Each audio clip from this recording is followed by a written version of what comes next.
that everything scientists have predicted is happening now. And that's why I think it's so important to do everything that's humanly possible to prevent the climate crisis that we are already seeing around the world with heat waves, droughts, floods, and glaciers disappearing.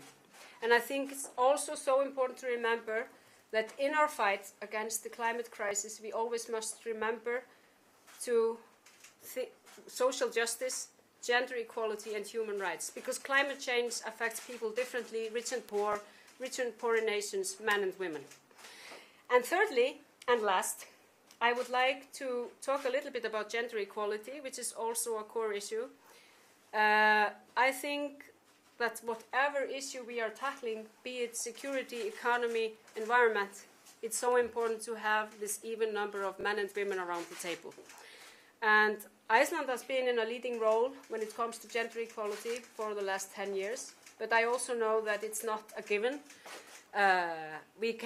We are seeing backlashes when it comes to women's rights, and I think when we are thinking about the rise of populist movements, climate change, I think we must always be very much aware that gender equality is a key factor for progress in all those issues. So, at last, I already said at last how very politician-like, but this is a really last.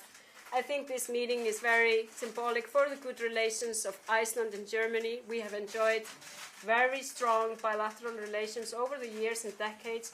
We share a common culture and a history through the Hanseatic tradesmen who were here, so we have a long history and a good history together, and I do hope that we can strengthen even more those bilateral relations and also our relations between the Nordic countries and Germany. So, thank you very much, Chancellor Merkel. Ja, ich möchte mich ganz herzlich bei der Premierministerin, bei Katrin, bedanken für die Einladung. Im vergangenen Jahr haben wir uns in Berlin getroffen und nach Island zu fahren ist immer schon ein Traum gewesen natürlich, und dass ich das jetzt mit diesem bilateralen Besuch verbinden kann, dass ich hier eine Premierministerin treffe, die mutig an die Zukunft denkt, das ist für mich eine große Ehre und Freude, und dass wir an einem so historischen Platz sind. Das ist natürlich sehr bewegend, wenn man auf Grund läuft, der vor mehr als 1000 Jahren bereits eine demokratische Versammlung abgehalten hat, wo im Jahre 1000 die Isländer zum Christentum gekommen sind. Dann zeigt sich, welche langen zurückliegenden Wurzeln wir haben, aber auch welche Aufgabe wir haben, damit in 1000 Jahren auch wieder Menschen hier sein können und sich an das erinnern können, was hier war.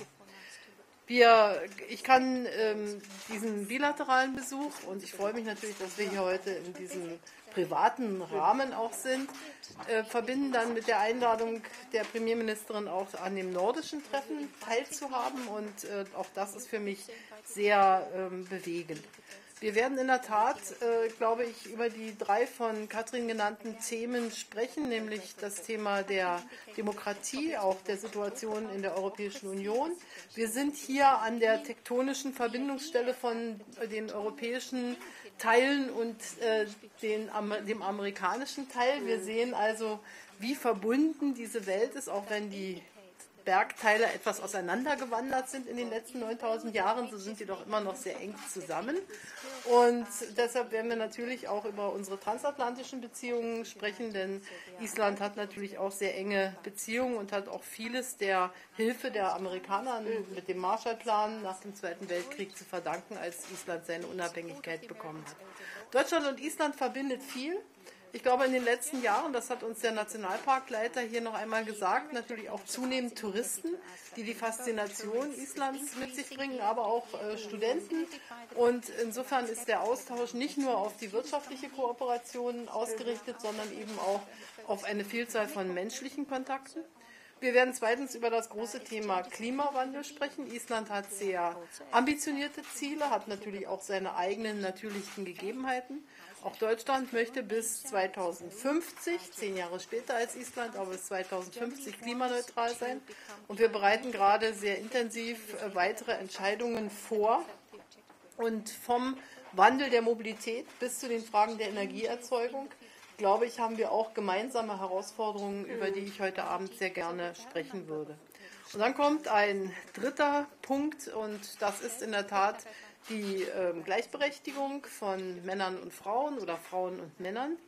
Und wir sind hier in einem Land, das nach dem Gender Gap Report des Weltwirtschaftsforums von 149 Staaten den Platz 1 einnimmt. Deutschland liegt auf Platz 14. Wir müssen also noch nachholen.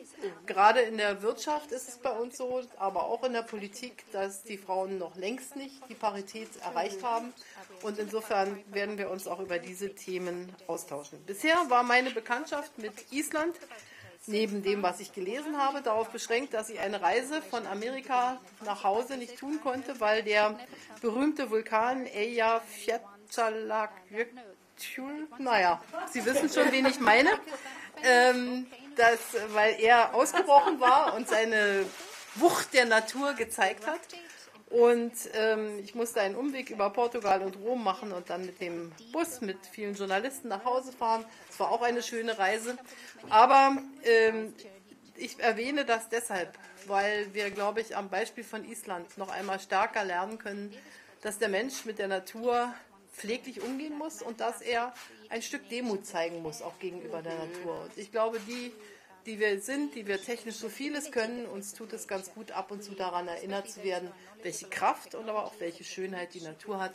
Und auch das begründet die deutsch-isländische Freundschaft. Herzlichen Dank, dass ich hier sein darf, und ich freue mich auf die Gespräche. Vielen Dank auch. Ich sollte Deutsch erlernt haben. Nein. Thank you so much. Thank you. Thank you. Schönen Abend.